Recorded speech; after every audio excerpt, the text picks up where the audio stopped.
What's happening, everybody? I'm Giuseppe and I'm a real threat to your perfectly curated lens collection. Today we are looking at another Zeiss offering for the Sony E-mount, but this time we are going wide. This is the Zeiss Batis 18mm f2.8. Yeah, this one with its kinda futuristic, almost organic design and that little OLED screen that nobody really asked for, but hey, it's here. When the Batis line launched, it was a bit of statement. Autofocus lenses for Zeiss, designed specifically for Sony mirrorless, promising that Zeiss rendering with modern convenience. This 18mm in particular filled a gap for high-quality, relatively compact ultra-wide prime, but the lens landscape has evolved. So, does this Batis still carve out a unique space, or are there better, more versatile options now? Let's see together. Full disclosure, no one sent me the lens. I just bought it years ago, so this is a real honest review of this lens. But this video is sponsored by myself, of course. Okay, build quality. It's light, surprisingly light for its size, thanks to a mix of metal and high-quality plastic. It doesn't feel as dense or cold metal as the classic Zeiss lenses or even the Luxia line, but it's very well put together. The design is polarizing. That smooth tapering bar. Some love it, some find it a bit odd. It's certainly distinctive. For me, it's fantastic, yes. I love its minimalistic and modern design. Despite the hood lens, looks quite cheapy and fragile. Furthermore, the system look sometimes doesn't work pretty well. So maybe Zeiss could do a better job with it. And then there's this little OLED display. It shows focus distance and depth of field. Is it useful?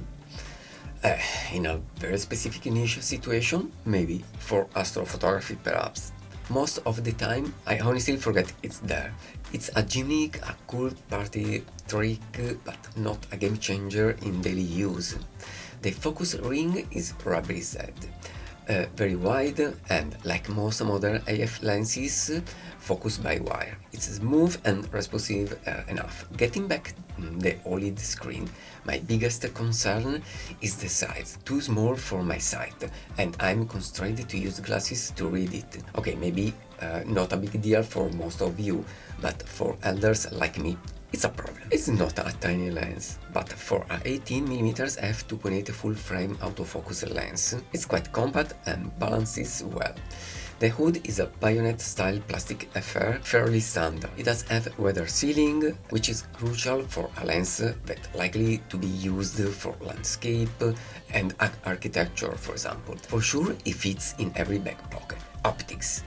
This is Zeiss, so expectations are high. The Zeiss Batis 18mm f2.8 has a highly impressive resolution characteristic. The center and near center is touch sharp. At f2.8, the border quality is also very good at fully open aperture, whereas the far corners are just okay here. Stopping down to f4 improves the center zone even further and also lifts the corners to very good level. The corners do still improve a little at f5.6. Diffraction effects kicks in at f8 and gets noticeable at f11, but may be a little surprising, but f8 should be good enough for infinity scenes. Anyway, avoid f16 and beyond. Chromatic aberration.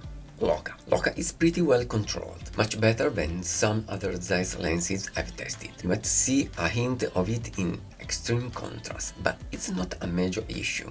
Lateral CA, however, can be visible in the corners. Those curved fringes on high contrast edges. In camera correction and lens profiles in software do a decent job of cleaning this up, but it's definitely there in the raw files. Now, distortion. For a 18mm, it's actually very well managed. There's some complex wave mustache distortion, but it's not extreme. And again, profiles handle it very well. Without correction, you do notice it on straight line near the edge on the frame. Vignetting, as expected for an ultra-wide at f2.8, is quite strong wide open. It improves as you stop down, but never completely disappears, which is common for lenses this wide. Some people like a bit of natural vignette. other will correct it. My personal preferences depending on the subject, but for landscape photos I prefer to remove it. For astrophotographers, coma and astigmatism are key, and this is where the Batis 18mm shines. Coma control is excellent. Point source of light, like stars, remain pretty round even out of the corners, especially when stopped down just a touch to f3.2 or f3.5. This makes it a very good candidate for night sky work. Comparing this old lens with a newer one like the Sigma 14mm f1.8, the Batis produce better results. Flare resistance with the T coating is generally very good. Handles bright light sources in or near the frame really well. You can get some minor ghosting, but it's well behaved. Some stars, they are okay, not the most defined or beautiful I've seen, but you can get them when stopped down significantly. Autofocus is snappy and quiet. This is a big plus over some older Zeiss designs. For stills, it locks on quickly and accurately. For video, it's smooth and reliable, making it a good option for gimbal work or vlogging if you need that ultra-wide perspective. The autofocus motor is much quieter than the 55mm f1.8 we've looked at previously, and actually I've never heard it during my photoshoots. Focus briefing is present and noticeable if you are doing large racks from minimum focus distance to infinity. For an ultra-wide, it's something to be aware if critical framing is needed during focus pulls. Now, how does this stack up, especially against versatile zooms? Comparing with the Sony 16 to 35mm f2.8 GM Mark I or Mark II, at 18mm and f2.8 the Batis is generally sharper, especially in the center. The GM is more versatile, obviously, covering a wider range, but if you know you need 18mm and want peak sharpness and better camera control for astro, the Batis has an edge. The GM2, however, has closed the gap significantly in terms of sharpness at the wide hand. Comparing with the Sigma 14 to 24mm f2.8 TG DNR, this Sigma is an optical beast. At 18mm it's incredibly sharp, perhaps even matching or slightly exceeding the Batis across the frame, and it goes wider. However, it's significantly larger and heavier, and you can't use traditional front filter easily. The Batis is much more compact and takes standard 77mm filters. So, who's buying the Batis 18mm f2.8 in 2025? If you're a landscape architecture or astrophotographer who values a compact, lightweight, weather-sealed, ultra-wide prime with excellent center sharpness and fantastic camera control, this is still a very strong contender. The ability to use standard front filters is a big plus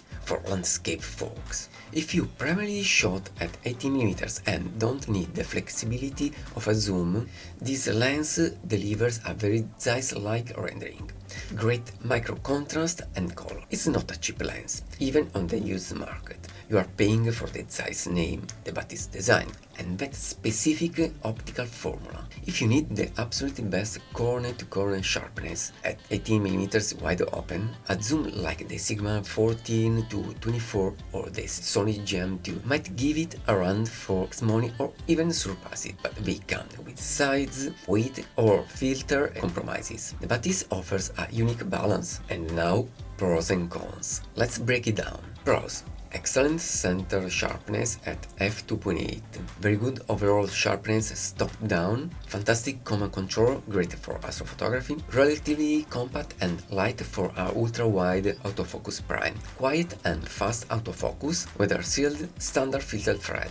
The cons are corners a bit soft wide open, some lateral CA, noticeable vignetting wide open, that OLED is mostly a gimmick. Premium price. The Zeiss Batis 18mm f2.8 is a specialized tool. It's not trying to be an all-rounder. It's for the photographer who want a high-quality, dedicated ultra-wide prime experience with the convenience of autofocus and modern weather sealing. For astro, it's still one of the best native A-mount primes at this focal length. For landscape shooters who hide and value a lighter kit without sacrificing too much optical quality, it makes a lot of sense. It's got that Zeiss character for better or worse, and for many, that's exactly what they are looking for. It's a lens that knows what it is and executes on that vision very well. If its specific strengths align with your needs, you'll likely be very happy with it, despite the newer, perhaps more clinically perfect zoom option available. What are your go-to wide-angle lenses for Sony? Do you prefer primes or zoom for ultra-wide work? Drop your thought in the comments below. If you found this helpful, you know what to do with those like and subscribe buttons. Thanks for watching, see you next time, bye!